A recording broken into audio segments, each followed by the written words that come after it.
ती मेहनत घेतलेली शाळेताईंनी पण फोन केलेले आहेत.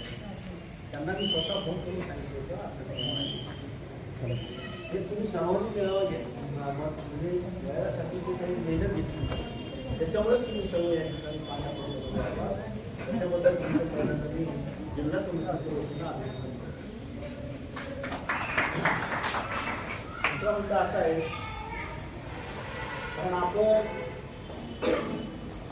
पूर्ण महाराष्ट्रामध्ये कामगारांच्या हितासाठी कारण आपल्याला जे काही मानधन मिळतं हे फार कमी मानधन आहे आणि ह्या अल्पशा मानधनावरती आपलं जीवनमान सुधारत नाही आपल्याला हे मानधन पुरत नाही म्हणून आपण पूर्ण देशामध्ये पूर्ण राज्यामध्ये आपण लढाई करत आहोत आणि त्या अनुषंगाने आजची जी आपली भूमिका आहे ती तुम्हाला सांगण्यासाठी मी या ठिकाणी उभा आहे.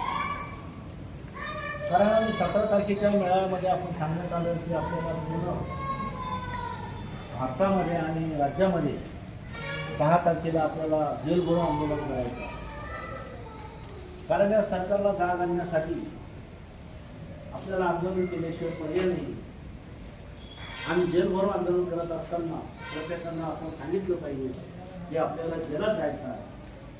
तुमच्या मनापासून तयारी असली पाहिजे मनामध्ये जगामध्ये जायचं ते आपल्याला भांडण करायचं नाही. सरकारला एक भीती निर्माण झाली पाहिजे महिलांची आणि म्हणून आपण हा पूर्ण महाराष्ट्रामध्ये निर्णय घेतलेला आहे राज्य कमिटीने का आपल्याला 10 तारखेला मोर्चामध्ये जायचं आहे. आम्हाला कल्पना आहे जेलचं नाव घेतल्यावर आपल्या मनामध्ये कोणती गोष्टी जगायच्या तुमच्याही गोष्टी असणार तुम्ही म्हणताय पण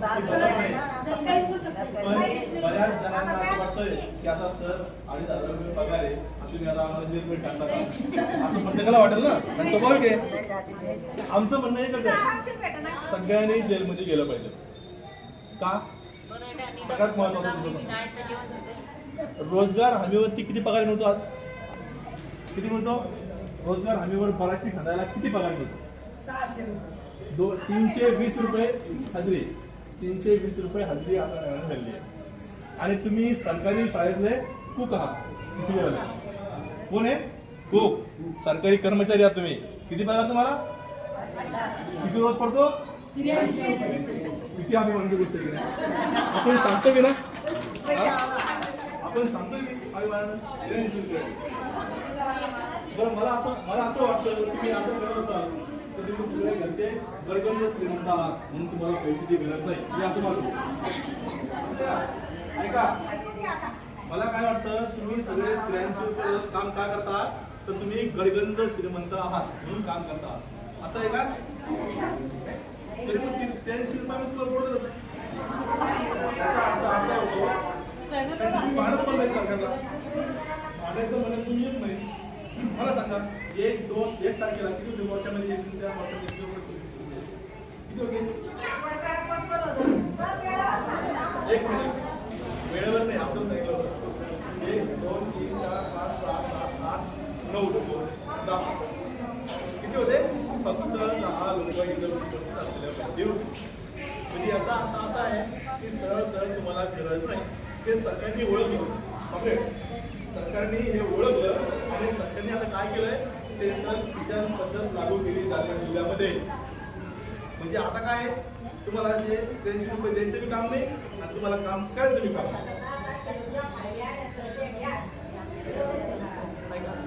म्हणजे आता सरकारने हे ओळखल्यामुळे काय केलंय सेंट्रल किचन पद्धतीच्या नावाखाली तुमचं काम ते सगळे काढून घेणार आहे जे म्हणायचे ना जे तुमचं होईल ते आमचं होईल आता त्यांना सुद्धा त्यांना ठरावं लागेल आता आपल्याला मोर्चा द्यायचंय सेंट्रल किचन पद्धत आणून पाडायची आहे का आपण घरी बसायचंय कारण की तुम्ही त्यांना आज सांगा जालना शहरात जालना तालुक्यामध्ये सेंट्रल किचन पद्धत लागू होते उद्यापासून म्हणजे आता संकट भोकरदन तालुक्याच्या वेशीवरती येऊन भोकरदनमध्ये कधी पण येऊ शकतंय आता आमचं काय म्हणणं नाही आमचं काय म्हणणं आहे आम्हाला असं वाटतं ज्या लोकांना काम करायचे जे लोक संघटित आहेत त्यांच्यासाठी संघटना वाढणारच आहे आता त्यांच्यासाठी भारतीय मंडळावर जे संघटित नाहीये ते जर आले तर आपण म्हणू.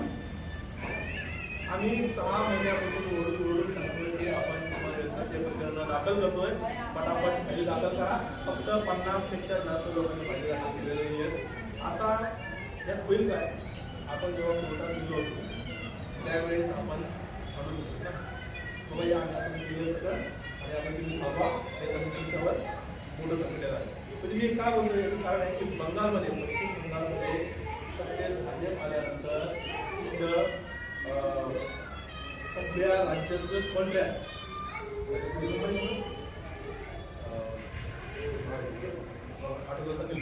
एका कंपनीला देऊन टाकले.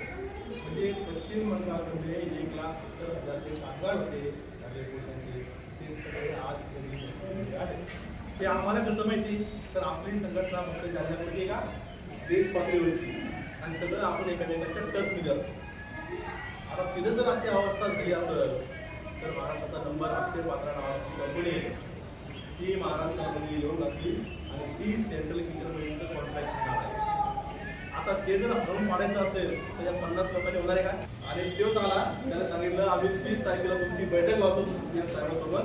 आपल्या बैठकीसोबत फोन केला ऑफिसला, सांगितलं शालेय कामगारांची जी पगारवाढीची फाईल आहे ती सध्या कोणत्या प्रोसेसला आहे. ऑफिसमधून असं कळलं की ती सीएम साहेबांच्या टेबलवरती आहे, ती देवेंद्र फडणवीस साहेबांच्या टेबलवरती फाईल आहे, अजून ते शरीरसाठी बाकी आहे. मला कळत नाही तुमच्यामध्ये एवढी ताकद आहे. मी पाहिलंय बरं का, आपण जेव्हा भांडतो जमायला तर कोर्टापर्यंत जातो. सासूने भांडण का कोर्टापर्यंत जाते जाते रे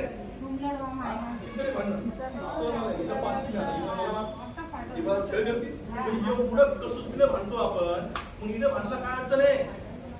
मला हा प्रश्न विचारायचा आहे. आज आपल्याला जे विरोध करायचा आहे, आपल्या पगाराची एक कालावधी थांबलेली आहे. आपल्याला सरळ म्हणायचं आहे आम्ही तुमचे कर्मचारी आहोत, बरोबर आहे. आपण गव्हर्नमेंटचे कर्मचारी आहेत. आता आपण थोडी स्ट्रॅटेजी बदलायला संघटना जेव्हा ते आपण पाजून काढलेले डोळ्यातून पाणी आहे. काय वय त्या मुलांचे 17, 18, 19, 20, 22 वर्ष वय त्याचं वय माझ्याकडे सरकारने मला वाद आहे. आपण ज्यावेळी सरकारला निवडून सरकारला मायबाप म्हणतो ना आपण काय म्हणतो आपण सरकारला आमचं मायबाप आहे काय केलं असं मायबाप